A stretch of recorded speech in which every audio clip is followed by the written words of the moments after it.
Breno, eu recebi há pouco o Ângelo Bonelli, deputado italiano lá da história da Zambelli, e ele nos trouxe como uma das notícias do dia a fala do Matteo Salvini, vice-primeiro-ministro, uma liderança lá do fascismo italiano e dessa internacional fascista, o sindicato do crime, que eu chamo, internacional fascista, de que quer ver a Zambelli, quer visitar a Zambelli na prisão, né?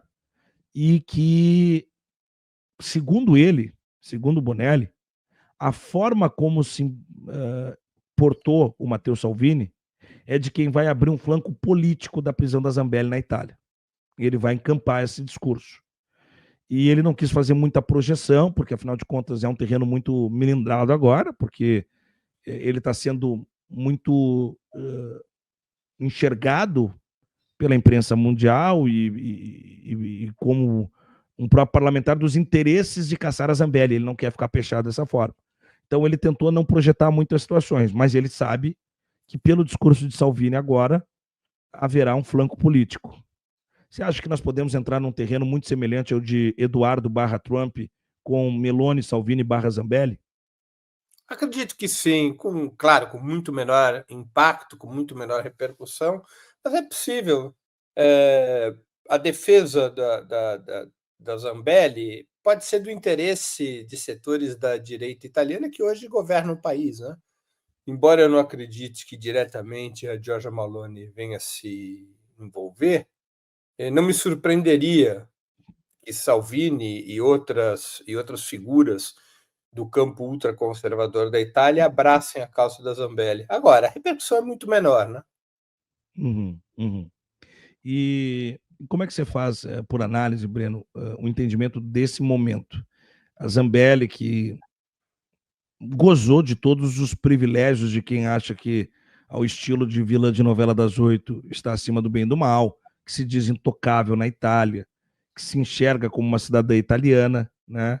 Morando em Roma, numa boa casa, a gente mostrou aqui o prédio, um prédio bem bacana, bem localizado e tal, mas agora, de fato, ela começa a responder, mas não necessariamente como talvez tenha que responder. A gente não sabe se ela vai ser deportada, se ela vai responder à justiça brasileira, são episódios que vêm pela frente. Como é que você enxerga o atual momento?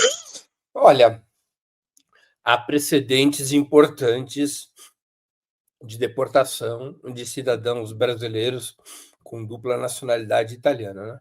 Há dois casos célebres, do banqueiro Cacciola, nos anos 90, e do Pisolato, que foi diretor Isolado. do Brasil, né? Ambos brasileiros, mas com cidadania italiana, foram presos na Itália e extraditados para o Brasil. Então, o precedente é contra Zambelli.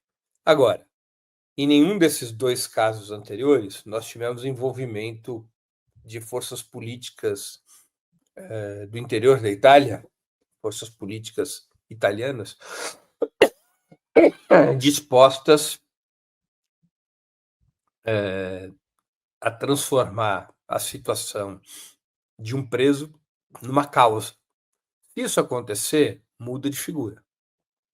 É possível que a Zambelli não venha a ser extraditada. Não me surpreenderia.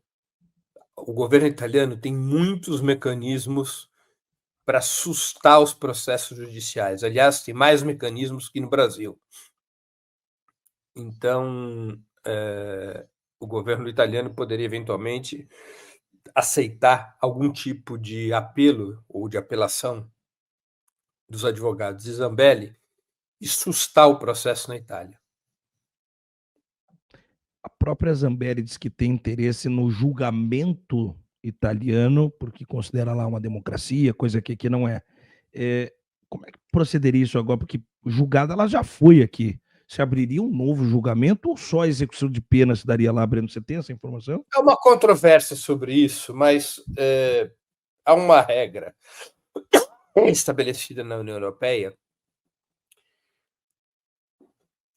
Eu não a conheço a fundo, mas eu me recordo que houve esse debate em alguns outros casos que permitiria uma reapreciação jurídica de um caso duvidoso. numa situação em que tivesse sob suspeita o processo condenatório de um cidadão italiano em outro país, que esse processo poderia ser refeito, de certa maneira, no âmbito da justiça europeia. Então, existe essa alternativa. Eu confesso que eu não conheço os detalhes desse tipo de mecanismo, eu só sei que ele existe. Ou que, pelo menos, em tese, esse mecanismo existe. Imagino aí que é a isso que Carla Zambelli esteja se referindo.